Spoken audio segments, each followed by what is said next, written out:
is the end of the 5th century. The Roman Empire, once the mightiest force on earth, is collapsing under the weight of its own decadence. The streets of Rome, once filled with triumphal processions and imperial proclamations, now echo with the footsteps of invaders and the cries of a crumbling civilization. Fires burn where forums once stood, and the gods of old are silent among the ruins. In this chaos, a young nobleman walks away.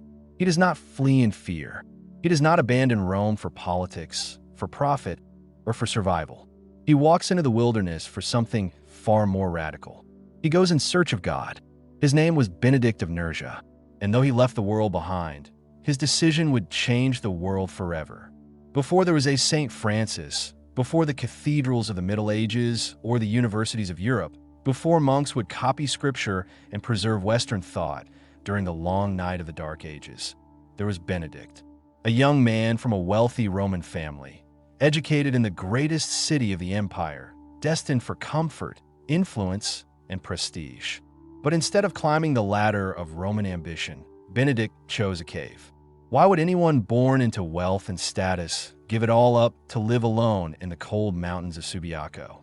What kind of fire burns so deeply within a soul that it would trade the grandeur of Rome for silence, simplicity, and struggle? This is not just the story of a monk.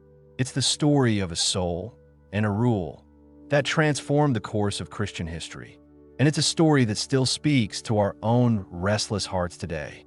Welcome to Biblescope, where we find light, truth, and purpose in the faith of the saints. Saints of the Church brings you the lives of holy men and women whose stories still echo with the voice of God. Saints whose choices weren't always easy, but always faithful. Saints who gave everything for a kingdom not of this world. If you're new here, make sure to like the video and subscribe to walk alongside more heroes of faith and be strengthened by their witness. Today's story is about Saint Benedict of Nursia, known as the father of Western monasticism. But he was more than a founder.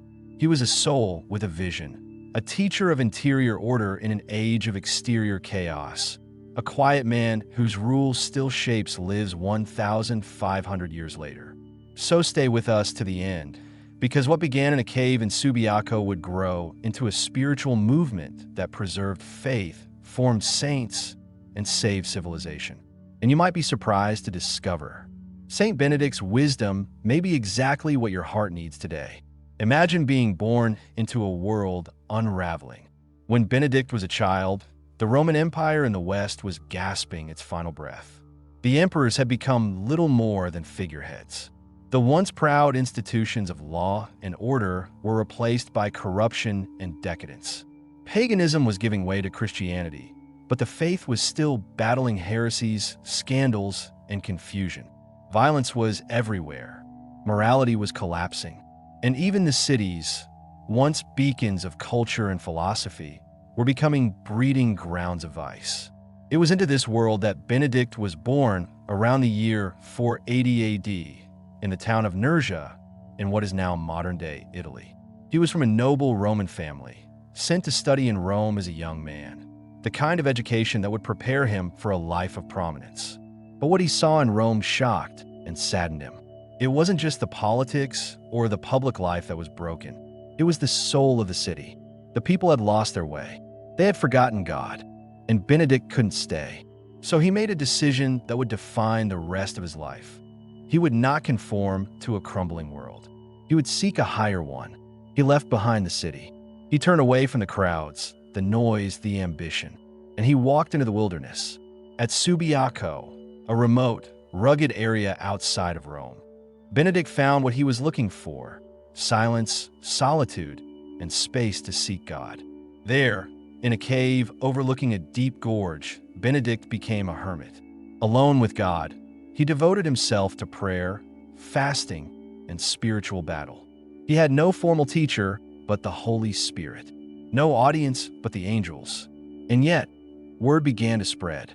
People sensed something holy was happening in that mountain. In the shadows of an empire collapsing under pride and greed, here was a man seeking nothing but God, and in doing so, finding everything. You might wonder, what does the life of a monk who lived 1,500 years ago have to do with us today? Everything. Because in a world that feels increasingly loud, distracted, disordered, and shallow, Saint Benedict offers a roadmap to peace.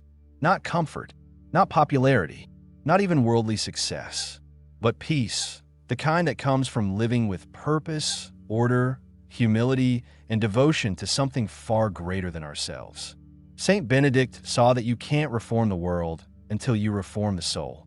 You can't rebuild civilization without building character. And you can't find lasting peace until your life is centered on Christ. His solution? A rule of life. A way to order time, thought, work, and worship. A way to live not just for survival, but for sanctity. The Rule of Saint Benedict is only about 70 pages long, but it contains a lifetime of spiritual wisdom. It teaches monks how to live together in obedience, humility, charity, and prayer. It gives structure to the day, balancing work and worship, silence and speech, solitude and community. But it's not just for monks. In fact, many people today, priests, lay people, married couples, and even business leaders, are rediscovering Benedict's rule as a spiritual compass in an age of chaos. It's not a rigid checklist. It's a rhythm of life, a heartbeat for the soul. And it all began in the heart of a young man who dared to walk away from the noise of the world to hear the voice of God. So what happened next? How did a hermit become the father of monasticism? How did a cave become the cradle of a spiritual revolution? In this episode of Saints of the Church, we will journey through the trials Benedict faced in the wilderness, the miracles and spiritual battles that defined his early life, the writing of his rule, and what it still teaches us today, his founding of Monte Cassino, the monastery that changed everything, and his legacy, how Benedictine spirituality preserved the faith through centuries of war, darkness, and reform. This is more than history. It's a holy biography, and through it, we'll ask, what can we learn from Saint Benedict? What does his rule call us to become? So pause whatever noise is around you and come with us into the quiet, because it was in the silence of the mountains that Saint Benedict found his calling. And it might be in the stillness of this story that you find yours. The saints remind us that holiness is possible and powerful. Their lives show us what faith lived fully can look like. What part of Saint Benedict's story will speak to your soul? Like and subscribe to walk with more heroes of the faith and be strengthened by their witness. The streets of Rome were no longer paved with triumph, but with fear. Once a city that ruled the known world, Rome in the late 5th century had become a fractured shadow of its former self. Gone were the disciplined legions and noble statesmen. In their place were squabbling politicians, weak emperors, and invading armies. Corruption poisoned the Senate. Greed had replaced virtue. Luxury devoured discipline. And all the while, the people suffered, spiritually starved, morally adrift, and desperate for meaning. The Western Roman Empire, after centuries of dominance, was dying. Slowly, then all at once. In the year 476, just 4 years before Benedict was born, the last Roman emperor in the West, Romulus Augustulus, was overthrown by a barbarian chieftain named Odoacer. No ceremony, no glory, no final stand, just silence and surrender. The eternal city had fallen. The lights of civilization were flickering out. And in this darkness, God was preparing a new flame. Around the year 480, in the small town of Nursia, nestled in the mountains of central Italy, a child was born to a noble Roman family. His name was Benedict, meaning blessed. It was a name that would prove prophetic.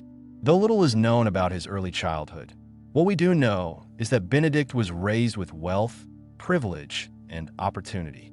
His family belonged to the Roman aristocracy, likely part of the landowning class. He would have been given the finest education available, one that prepared young men for leadership in church or state.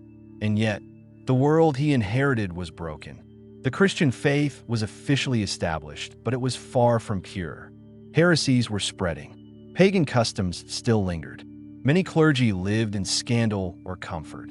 Bishops held more power than conviction. Benedict was a quiet observer. but something in his soul was already stirring.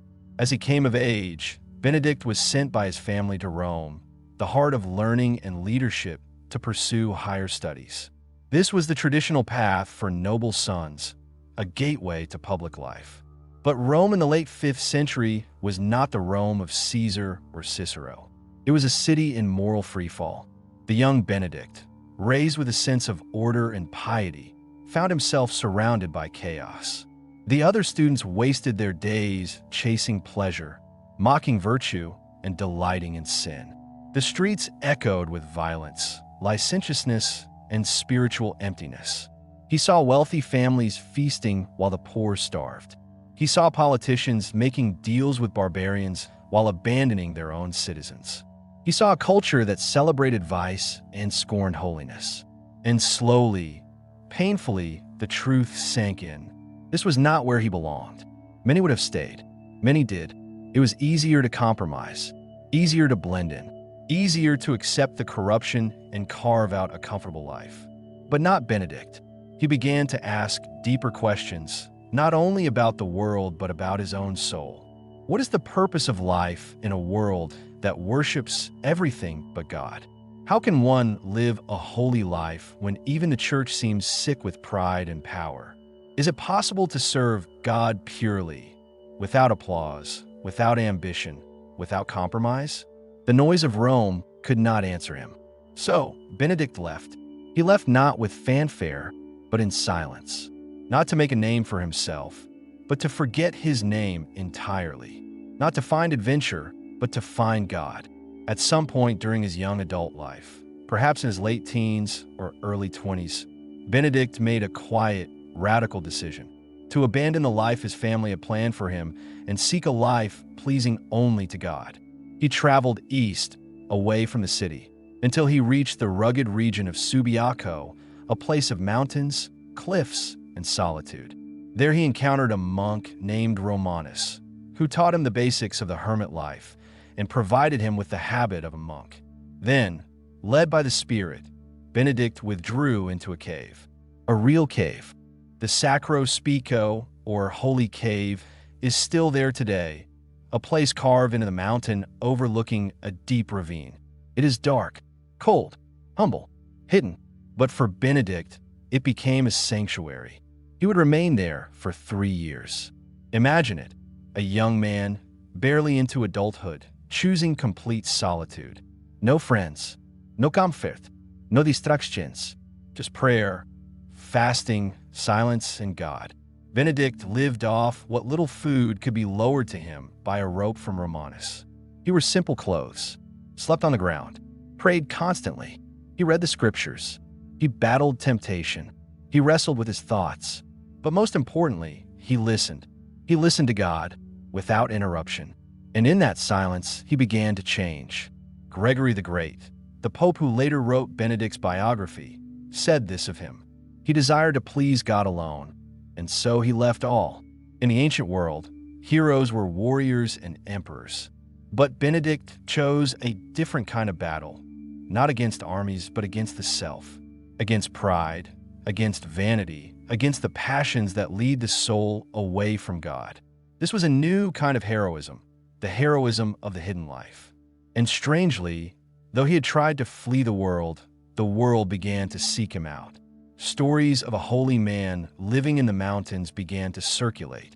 People came with questions, with burdens, with hope. Some sought wisdom. Some sought miracles. Some sought healing from sins that the city could not cure. Benedict had no title, no position, no beat, but he had authority, the quiet authority of someone who had conquered himself. More and more people began to come, and Benedict began to speak. He would have preferred to remain in silence. But God was calling him to something greater, not just to live in holiness, but to lead others to it. It's important to understand, Benedict's withdrawal wasn't escapism. He didn't leave the world because he hated it, but because he loved God more. And it was in that love that he discovered the power to return and rebuild. The silence of Subiaco wasn't the end of the story. It was the seed, a seed that would one day grow into a network of monasteries. A rule that would shape generations of monks and nuns. a tradition that would preserve learning, culture, and faith throughout the centuries. A legacy that still lives on today. So what can we take from this first chapter of Benedict's life? First, that holiness often begins with discomfort. Benedict saw a world that was spiritually sick, and rather than join it or complain about it, he made a radical choice to be different. Second, that transformation requires solitude. We live in a culture addicted to noise, activity, and distraction. But Benedict shows us that sometimes the most powerful thing we can do is withdraw, not to escape, but to encounter. And third, that God still calls people away to send them back renewed. Benedict didn't stay in the cave forever, but he needed that time to become the man God was calling him to be. You may not be called to live in a cave, but maybe you're being invited to your own subiaco, a season of interior silence, a step away from the noise of the world, so that you can hear God more clearly.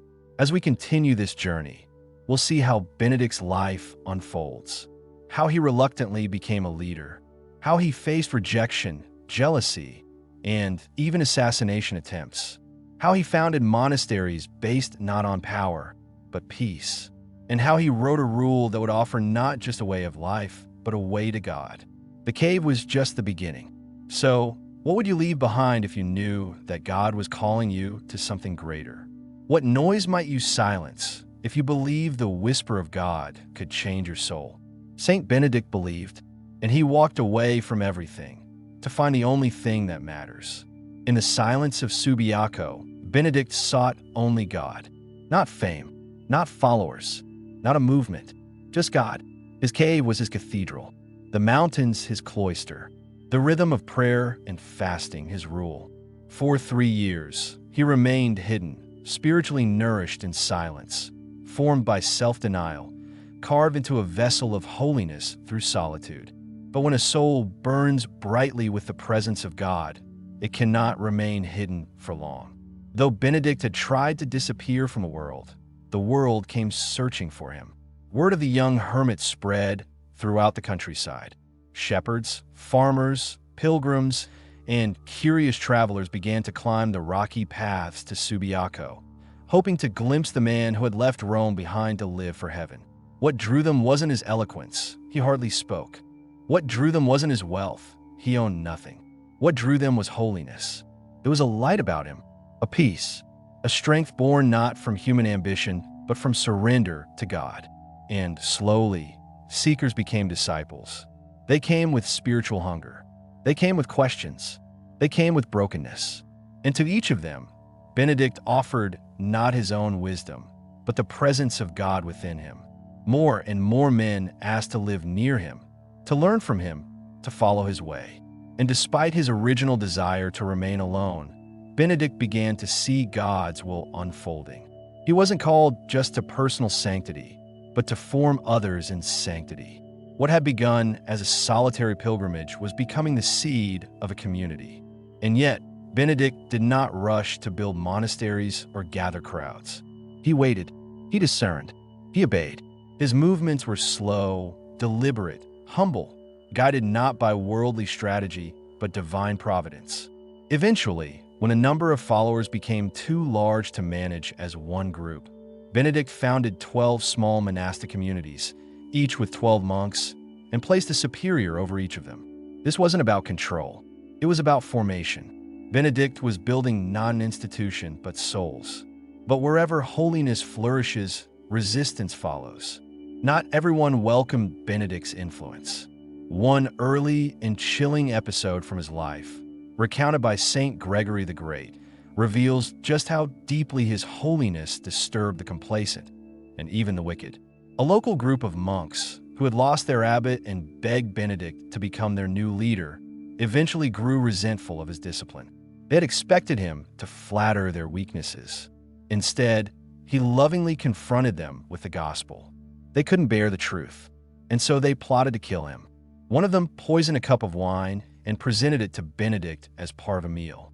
But as Benedict lifted the cup to bless it, the vessel shattered in his hands without explanation. It splintered and fell to the ground as if invisible hands had crushed it. Benedict immediately understood what had happened. He stood calmly, confronting the monks not with rage, but with sorrow. He forgave them but left. Holiness does not beg to be followed. It invites. Another story from Benedict's early years speaks to the spiritual warfare that raged within his soul as he sought purity. One day, while praying alone, a sudden and intense temptation of the flesh came upon him, brought to his memory by a former encounter with a woman in Rome. The memory burned in his mind, igniting a passion that threatened to break the peace of his heart. But Benedict, formed in discipline, did not give in. Instead, in a radical act of spiritual defiance, he threw himself into a thicket of thorns and nettles, rolling among them until his skin was torn and bleeding. Pain broke the power of the temptation, and in that moment his heart was purified. From that day forward, according to tradition, Benedict never again suffered the same torment of lust. This wasn't about self-harm. It was about victory. Benedict understood that the path to holiness required sacrifice, sometimes even of the body, for the sake of the soul. He would later teach his monks that true purity requires watchfulness, humility, and courage. With time, Benedict's wisdom became the spiritual foundation for dozens of men who joined him, not because he promised comfort, but because he offered clarity. He founded 12 monasteries around Subiaco, each small and intentional. The monks lived simple lives, marked by prayer, labor, study, silence, and communal living. No fame, no persistence, no private ambition, just ora et labora, prayer and work. Each day was marked by the liturgy of the hours: morning, midday, evening, and night prayer. Manual labor filled the hours in between: farming, cooking, crafting, caring for the poor. The purpose was not to withdraw from the world in despair, but to live within it differently, ordered, holy, and entirely for God. This model would become the cornerstone of Western monasticism. But at this point, Benedict wasn't writing a legacy. He was simply forming men for eternal life. Benedict's strength was not in his charisma, but in his spiritual authority. He governed not with tyranny, but with humility. He did not dominate, but served. And from this gentle strength, he formed a community unlike any other in the crumbling Roman world. He would later write in his rule, "Listen carefully, my child, to the master's instructions, and attend to them with the ear of your heart." This line, so simple, is the beating heart of Benedictine spirituality. To listen not just with ears, but with the ear of the heart. That inner silence where God's voice can be heard. That stillness where the soul awakens to truth. That space where obedience becomes joy, not obligation. Benedict's rule would later be praised for its extraordinary balance, a quality that already shone in his early leadership. He was neither too lenient nor too harsh. He knew that souls grow best under the gentle light of patience, not the scorching heat of fear. He expected discipline, yes. Prayer, silence, humility, obedience. But he also made room for weakness, failure, and restoration. He saw each monk not as a servant of the rule, but as a child of God being formed by it. Where other rules of life in his day were rigid or elitist, Benedict's approach was human, compassionate, flexible where possible, firm where necessary. He understood the human heart, and that made him a master of spiritual formation. While empires were collapsing and cities burning, Benedict was building something quiet but indestructible. The world chased power.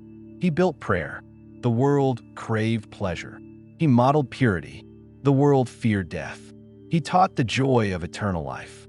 And through this humble, rural revolution, Benedict was laying a foundation that would outlast kingdoms. In an age where Roman institutions were dying, Benedict was birthing a new one, not based on politics or conquest, but on Christ. As the years passed, Benedict's influence only grew.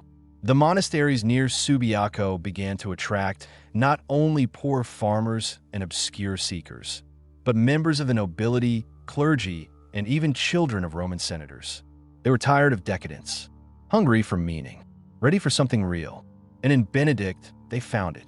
He trained men to become not just monks, but fathers of communities, teachers, leaders, saints. And yet, he remained humble. Benedict never sought titles, never called himself abbot of abbots or a founder of a movement. He remained, simply, a servant of God, living in fidelity to the call he had first heard in the silence of the cave. Benedict teaches us that true leadership begins in silence. He didn't plan to lead. He became a leader because people were drawn to the truth in him. He teaches us that miracles come to those who live faithfully, even when no one sees them. The poison cup didn't shake his resolve. The temptations didn't defeat his spirit. He kept walking, praying, and trusting. He teaches us that balance is the secret of spiritual health. Not extremes, but integrity. Not emotional highs, but rootedness. Not fear, but holy love. He teaches us that the community of saints is not built on personalities, but on purpose, on the daily work of being faithful, of praying together, of serving, of becoming less so Christ can become more. In this second chapter of his life, we see Benedict not as a monk hidden in a cave, but as a father forming a spiritual family. He didn't abandon solitude, but he allowed it to shape him into someone ready to serve others.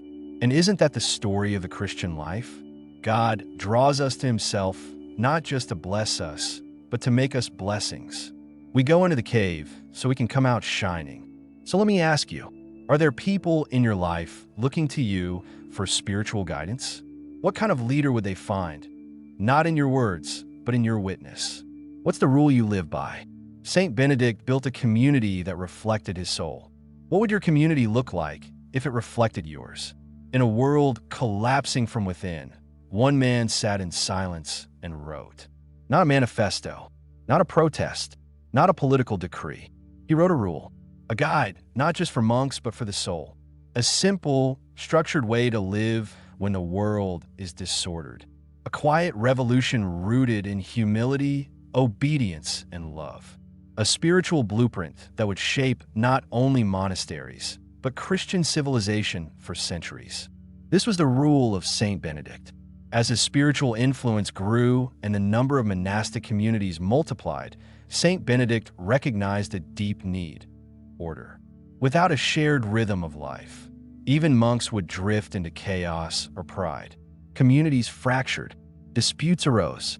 Some leaders became too rigid, others too lax. The holiness Benedict had fought for in solitude could be lost in the crowd.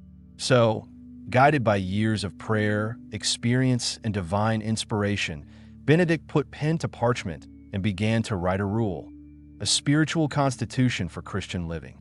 It was not the first monastic rule. Others existed before it, especially in the East, like the austere rule of Saint Basil. But Benedict's rule was different. It was clear but compassionate, structured but flexible, deeply spiritual yet profoundly human. He wasn't just writing for super saints. He was writing for real people on real journeys who were trying, imperfectly, to become holy. The rule of Saint Benedict is made up of 73 short chapters, each one precise and purposeful. Some chapters deal with daily routines, when to pray, when to eat, how to sleep. Others address the virtues that shape the monk's heart: humility, obedience, silence, charity. Rather than creating abstract theology, Benedict offers concrete practices. Things to do, things to avoid, how to treat others, how to live in community, how to grow in virtue. It's as if he understood that holiness isn't about spiritual highs, but about how we handle mealtime, chores, conflict, and silence. Some of the chapters include the 12 steps of humility, the tools for good works, daily manual labor, how the monks are to sleep, what to do when a monk makes a mistake, the qualities of the abbot, the proper measure for eating and drinking. Nothing is too small for Benedict to address, because to him, every detail of life is a chance to glorify God. Though wide-ranging, the rule of Saint Benedict revolves around 5 core spiritual pillars, timeless virtues that still speak to our restless modern hearts. 1. Obedience, the path of true freedom. For Benedict, obedience is not about blind submission. It's about loving surrender to God's will. The first degree of humility is obedience without delay. Rule of Saint Benedict. Obedience trains the heart to let go of pride. It frees the soul from the illusion of self-sufficiency. It opens the ear of the heart to the whisper of the Spirit. Benedict insisted that monks obey their abbot as if they were obeying Christ himself, because in essence they were. But even the abbot, the leader of the community, was bound to obey the rule and to govern not with tyranny, but with mercy and reverence. Obedience in the Benedictine world was not oppression, it was formation. 2. Stability, remaining rooted in grace. At a time when the world was crumbling and many wandered from place to place in fear or selfish gain, Benedict offered something revolutionary: stability. Monks would take a vow to remain in one monastery for life, not because they were trapped, but because the spiritual journey requires faithfulness over time. No running from discomfort, no hiding from conflict, no escaping when things get hard, just perseverance. This idea was radical and deeply needed in our modern world, where people abandon relationships, communities, and even faith when it no longer suits them. Benedict teaches us that grace is found by staying, not fleeing. 3. Humility, the ladder to heaven. One of the most famous parts of the rule is Benedict's 12 steps of humility, a gradual path that leads the soul downward so that God may lift it up. These steps include fear of the Lord, submitting to the will of others, confessing faults, enduring hardship patiently, speaking few words, considering oneself the least of all. This isn't self-hatred, it's spiritual clarity. To know oneself truly is to see God's greatness and to recognize our need for Him in all things. Humility was, for Benedict, the foundation of all virtue. Without it, even the most zealous spiritual life would collapse into pride. 4. Community, living together in charity. Though Benedict began as a hermit, he became a master of community life. The rule insists on living together in unity, sharing meals, praying in common, caring for the sick, bearing with one another's faults. Let them bear with the greatest patience one another's infirmities, whether of body or character. Rule of Saint Benedict. This wasn't just practical, it was profoundly spiritual. Community life is the furnace of charity. It reveals our impatience. It tests our forgiveness. It purifies our hearts. In Benedict's view, the monk doesn't become holy in isolation, but in communion. This theme remains central to Christian life today. We need each other. We grow together. 5. Ora et labora, prayer and work in harmony. Perhaps the most famous Benedictine motto is Ora et labora, pray and work. For Benedict, prayer wasn't reserved for sacred hours. It flowed into every action. And labor wasn't a distraction from holiness. It was a means of grace. The monks were expected to rise before dawn for prayer, then labor through the day, farming, cooking, copying manuscripts, tending to guests, before returning to prayer in the evening. This rhythm was revolutionary. It sanctified the ordinary. It made the mundane divine. It integrated worship and work, heart and hands, heaven and earth. In a world that separates the sacred and the secular, Benedict offered a unified life. To truly understand the genius of Benedict's rule, we must remember the world he wrote it in. The Roman Empire had fallen. Barbarians ruled. Cities lay in ruin. Law and order had collapsed. Morality was mocked. Culture had decayed. Many people responded with despair, apathy, or violence. But Benedict responded by building order. Where others cursed the darkness, he lit a lamp. Where others chased novelty, he built a pattern, repetitive, prayerful, grounding. His rule became an anchor in the storm, a beacon of sanity, a home for the soul.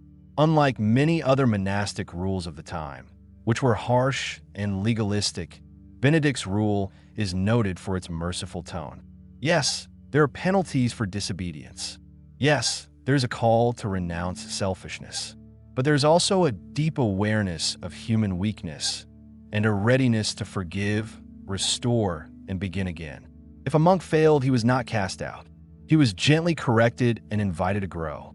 If a brother sinned, he was not condemned, but guided with patience and prayer. Benedict knew that holiness was not built in a day. It was a lifetime journey, and so his rule reflects divine patience. Let them prefer nothing whatever to Christ. At the heart of the rule, beneath the structures and schedules, beneath the silence and service, lies a blazing fire. Let them prefer nothing whatever to Christ. Rule of Saint Benedict, Chapter 72. This is the soul of Benedictine life. Every act, every choice, every hour of prayer and moment of labor is shaped by this one desire: to place Christ first, above comfort, above ego, above ambition, above all. This is not just a monk's calling. It's every Christian's. In a distracted, divided age, what would it look like to prefer nothing to Christ? What would change in your day, your heart, your habits, if Christ was truly at the center? Benedict's rule became more than a document. It became a way of life that reshaped the Western world. Monasteries that followed his rule preserved not just prayer, but culture. They copied manuscripts, preserved libraries, educated children, fed the poor, welcomed travelers.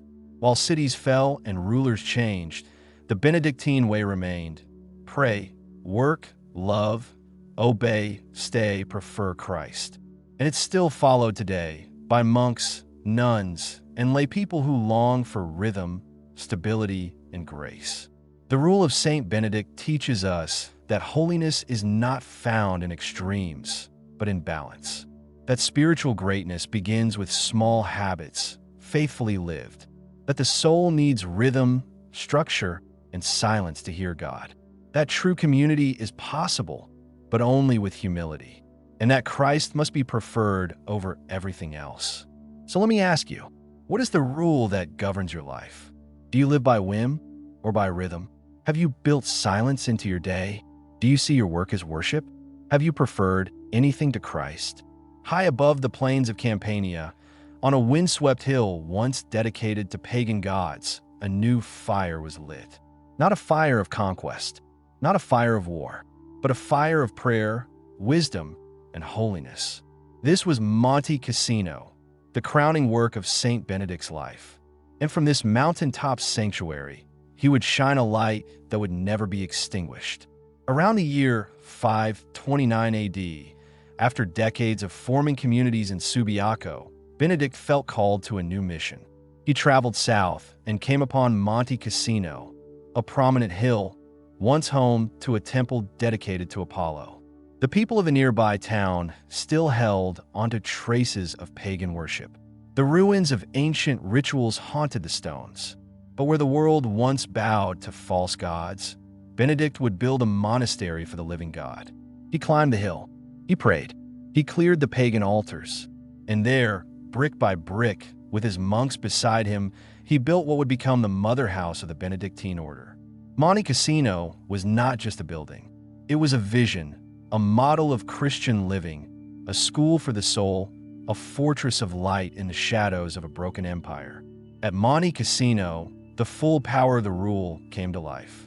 The monks rose before dawn for the liturgy of the hours. They prayed, worked the land, studied the scriptures, welcomed travelers, fed the poor, and served the sick. Their days were marked by discipline and joy, silence and service. It was here that Benedict finalized and lived out the structure he had labored to write. Monte Cassino became a living embodiment of his rule. It stood as a countercultural miracle. In a world obsessed with power, Monte Cassino prized humility. In a world soaked in violence, it radiated peace. In a world ruled by greed, it lived in simplicity. And from this hill, thousands of future monks, abbots, missionaries, and saints would be formed. But as Monte Cassino grew, so too did Benedict's reputation. People from across Italy, nobles, bishops, peasants, and pilgrims, came seeking his counsel. He had become more than a monastic founder. He was a father, a teacher, a living witness to the holiness of Christ. Even those in power sought his wisdom. King Totila, the Ostrogothic ruler of Italy, once came to test Benedict, disguising one of his attendants in royal robes to see if the monk would be fooled. But before the false king could speak, Benedict called him by name and told him to remove the robe he had no right to wear.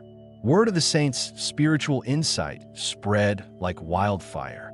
The once hidden hermit of Subiaco was now seen as a prophet, a man who could read hearts, confront kings, and heal the broken. Monte Cassino was not just a monastery. It was a place of miracles. Numerous accounts from St. Gregory the Great's dialogues tell of Benedict's supernatural gifts he never sought, but which flowed from his deep union with God. One day, while working, a young monk was crushed beneath a collapsing wall. Benedict prayed, and the man rose as if from sleep, restored to life. A poor man came begging for food. Though the monastery had little left, Benedict ordered the last loaves given away. The next day, baskets of bread appeared at the gates, Providence answering his faith. When monks suffered from spiritual attacks, Benedict exorcised demons with nothing more than a blessing and a prayer. He could see the unseen, like the soul of a monk ascending to heaven or a city consumed by sin far away. But perhaps the greatest miracle of all was the peace that radiated from him. Those who met Benedict often spoke of his gentle strength, his serene presence, his unwavering gaze that pierced straight to the soul. He was a man alive in God, and the world could see it. But Benedict's story cannot be told without his twin sister, Saint Scholastica. Born the same year as Benedict, Scholastica too was drawn to the monastic life. Inspired by her brother's calling, she founded a nearby community of consecrated women, becoming one of the earliest female monastic leaders in the West. Though they lived apart, Benedict and Scholastica shared a deep spiritual bond, a communion not just of blood, but of soul. Once a year, they would meet near Monte Cassino to spend a day together in prayer and holy conversation. These encounters were not social visits. They were sacred reunions, hearts aflame for God, strengthening one another in the faith. One of the most beautiful and tender stories in Benedict's life comes from his final meeting with Scholastica. On a quiet evening, the two sat together as usual, speaking of the mysteries of God. As night fell, Scholastica asked Benedict to stay with her until morning to continue their holy conversation. But Benedict, always faithful to his rule, refused. "The rule forbids us to spend the night outside the monastery," he said. Scholastica bowed her head and said nothing. But silently, from the depths of her heart, she prayed to God. Moments later, the clear night sky turned black. Thunder rolled over the hills. A sudden, fierce storm erupted. Wind, lightning, torrential rain, making it impossible for Benedict to return. He looked at his sister in awe. "What have you done?" he asked. And she replied gently, "I asked you, and you would not listen. So I asked my Lord, and he did listen." Benedict wept, not in frustration, but in wonder. He saw the power of her love. He stayed with her through the night, their last earthly meeting filled with grace. 3 days later, Scholastica died. Benedict, still at Monte Cassino, had a vision. He saw her soul rise to heaven in the form of a dove, soaring into the light. He praised God and buried her body in the tomb he had prepared for himself. They were reunited in death, as they had been in life, two flames from the same divine fire. As Benedict's life drew to its close, Monte Cassino stood like a city on a hill, shining into the night. It became the model for monastic communities across Europe, its principles shaping education, agriculture, hospitality, and worship for generations. Even centuries later, in times of plague and war, monasteries that followed Benedict's rule became islands of stability, copying ancient texts, caring for the sick, and preserving the treasures of civilization. Monte Cassino itself would be destroyed and rebuilt multiple times by Lombards, Saracens, earthquakes, and even bombs during World War II. But each time it rose again, because what Benedict built on that hill was not made of stone, but of spirit. Benedict didn't set out to be famous. He didn't plan to write a rule that would last for centuries. He didn't build Monte Cassino to be remembered. He simply followed God, step by step, and in doing so, He built something eternal. His life teaches us that the light of Christ can conquer even the darkest times, that true holiness spreads, drawing others by its quiet radiance, that miracles are real, but the greatest one is a life surrendered to God, that sibling love, when rooted in Christ, can change the world, and that even when the world collapses, a soul rooted in prayer can rebuild it, one act of faith at a time. So let me ask you, what is your Monte Cassino? Where is God calling you to build something that outlasts you? Who are the scholasticas in your life? Those who pray for you with storms of love. And what ruins in your life could become places of worship if you let God rebuild them. The candle had burned long and bright, but even the brightest flames must one day return to the fire from which they came. After decades of faithful service, founding monasteries, guiding souls, writing the rule, and reshaping the very fabric of Christian life, Saint Benedict's earthly mission came to its close. But unlike the Roman Empire that crumbled in noise and chaos, Benedict left the world in silence and peace. His death was not marked by fear or fading. It was a liturgy, a prayer, a final act of worship. It was the year 547 AD. Benedict, now an old man, had given everything to the communities he had formed. He had built Monte Cassino not only as a monastery, but as a spiritual lighthouse for a collapsing world. He sensed his time had come. God was calling him home. And so, with the calm certainty of a man who had spent his life preparing to die well, he asked to be brought to the chapel. Supported by his brothers, he stood on his feet one last time, not sitting, not reclining, standing like a soldier reporting to his king, his arms stretched upward in prayer, his soul lifted like incense. And there, surrounded by his spiritual sons, Benedict breathed his last, his face turned toward the altar, his hands toward heaven. A man who had lived by the rule, died by it too, with dignity, humility, and worship, a holy end to a holy life. But though his body was laid to rest in the tomb next to his beloved sister, Saint Scholastica, his legacy was just beginning. The rule he left behind, written in obscurity and humility, would become one of the most influential texts in Christian history. In the centuries after Benedict's death, the Western world plunged into even deeper darkness. Barbarian invasions intensified, cities crumbled, libraries burned, governments collapsed, culture decayed. But in the quiet, ordered halls of Benedictine monasteries, something extraordinary was happening. Monks who lived by the rule copied ancient manuscripts, not only scripture, but the writings of the Church Fathers, classical philosophy, medicine, history, and law. They became the guardians of memory. While the world outside forgot, the monks remembered. Their libraries preserved Western thought. Their gardens preserved agricultural knowledge. Their hospitality preserved mercy. Their rhythm preserved sanity. In an age of chaos, Benedict's rule brought order. In an age of violence, it brought peace. In an age of ignorance, it brought learning. Without intending it, Benedict had saved civilization. Before Benedict, monastic life in the West was scattered and unstructured. After him, it had a spine. The rule of Saint Benedict became the foundation of Western monasticism. It was adopted, adapted, and spread throughout Europe, guiding thousands of communities, shaping millions of lives. From Ireland to Italy, from France to Germany, Benedictine monasteries rose like spiritual citadels, places of prayer, work, study, and sacred rhythm. Monks founded hospitals. They opened schools. They taught agriculture to peasants. They served the sick and poor. Even kings and emperors bowed to the wisdom of Benedict's rule.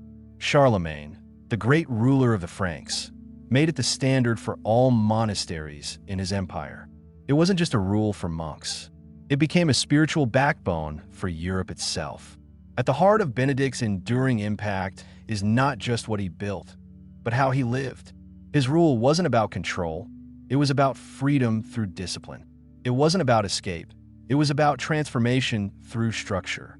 He showed the world that a holy life wasn't reserved for the rare mystic or the extreme ascetic. Holiness could be ordinary, daily, rooted.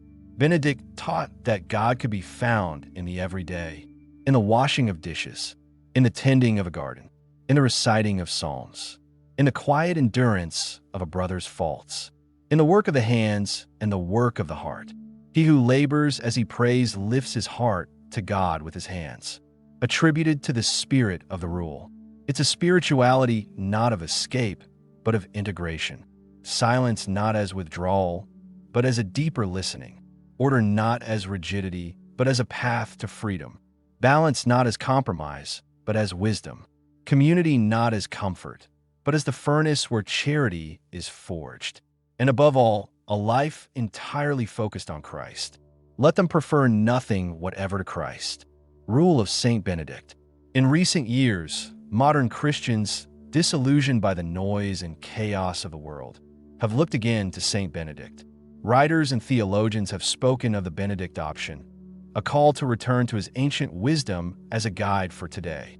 Not necessarily to flee into monasteries, but to form intentional Christian communities, to live by rhythms of prayer, work, study, and love, to build households of faith and order, to re-anchor life in Christ in a world adrift. This movement reflects what Benedict's rule always offered: a refuge, a structure, a pattern for holiness in uncertain times.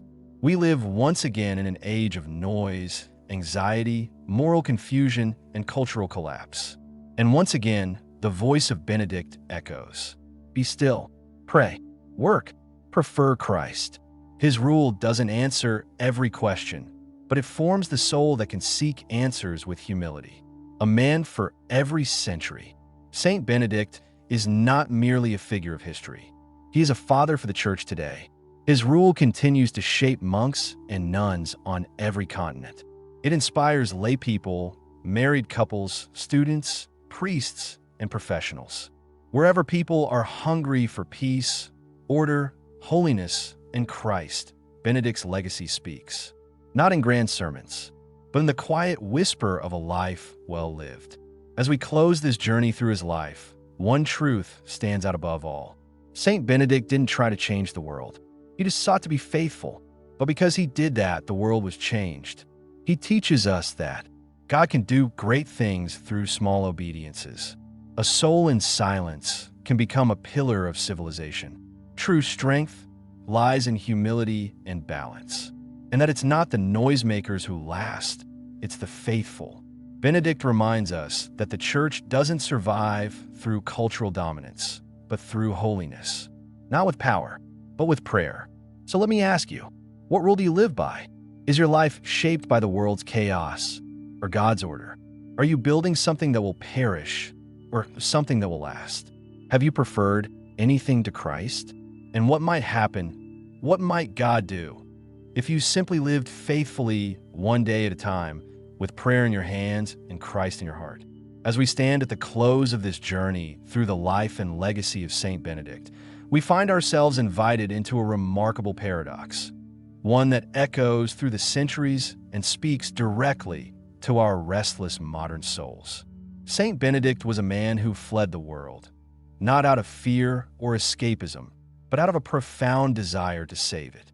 He stepped away from the dazzling lights of Rome, the seductive calls of power and privilege, and the swirling chaos of a dying empire. Into the quiet wilderness of Subiaco, he sought something far greater than worldly success or acclaim. He sought God, not merely as a distant idea, but as a living presence to be encountered daily, in prayer, in work, in community. This was no retreat to passivity. It was a courageous, deliberate act of faithful resistance against the world's noise, confusion, and fragmentation. Saint Benedict's choice to live alone with God, to build order amid chaos, and to write a rule that balanced discipline with compassion continues to challenge and inspire us today. It's tempting in our busy, noisy lives to think that holiness is for the monks cloistered behind ancient walls or the saints enshrined in history books. But Benedict's life reminds us that holiness is both radical and ordinary. It is radical because it demands that we set boundaries against the distractions and false values of the world. It asks us to say no to comfort to convenience, to the seductive allure of immediate gratification. It is ordinary because it unfolds in the daily rhythms of work and prayer, in acts of kindness, in humility before others, and in the courage to persevere. Benedict's legacy is not about perfection, but faithfulness. He didn't come to change the world by grand gestures, but by establishing a way of life, a rule that shaped individuals who, together, would transform the culture. By building monasteries where silence reigned, work was sacred, and prayer was constant, he created sanctuaries that preserved learning, nurtured virtue, and witnessed to the power of God's love. The rule of Saint Benedict still speaks across the centuries, cutting through the noise of our modern world with its quiet wisdom. In an age when distraction is the norm, and our attention is pulled in countless directions, the rule invites us to build a monastery of the heart. What does that mean? It means creating spaces of silence where we listen more than we speak. It means embracing rhythms of prayer and work that shape our days with meaning and purpose. It means fostering community where accountability and love coexist. It means choosing stability, not just geographical, but spiritual and emotional, to deepen our roots in Christ. In a world that seems to spin faster every day, filled with constant noise, endless notifications, and overwhelming choices, how might we build our own monastery of the heart? What does it look like to live intentionally, to say no to what scatters us and yes to what unites us in God's presence? Could the ancient wisdom of Benedict teach us how to find peace amid chaos? How might we apply his balance of discipline and mercy to our own struggles, whether in family, work, or personal growth? Saint Benedict teaches us that holiness isn't about dramatic miracles or public recognition. It's about the daily choices we make to live for God and for others. He invites us to a life of intention, to wake up and decide, moment by moment, what truly matters, to guard our hearts against distractions, to dedicate time to prayer, to honor work as a form of worship. He calls us to humility, not as weakness, but as the strength to accept our limits, to listen, to serve, and to love without pride. And above all, he shows us the power of rhythm, the sacred pulse of prayer and labor that sustains the soul and transforms the ordinary into the extraordinary. Today, the voice of Saint Benedict echoes through history and across the digital waves, calling us to embrace silence in a noisy world, to seek order amid chaos, to prefer nothing to Christ, to build communities of faith wherever we are. What might happen if you live by his rule, even in small ways? How could your life, your family, your community be shaped by the timeless wisdom of one man who dared to follow God's call? The saints remind us that holiness is possible and powerful. Their lives show us what faith lived fully can look like. What part of Saint Benedict's story inspires you most? Is it his courage to leave the world behind? His wisdom in writing a rule that changed civilization? His deep love for God and community? Or the way he died, praying with arms lifted to heaven? Like and subscribe to walk with more heroes of the faith and be strengthened by their witness. Join us at Biblescope as we continue to find light, truth, and purpose in the faith of the saints. Your journey with God is just beginning.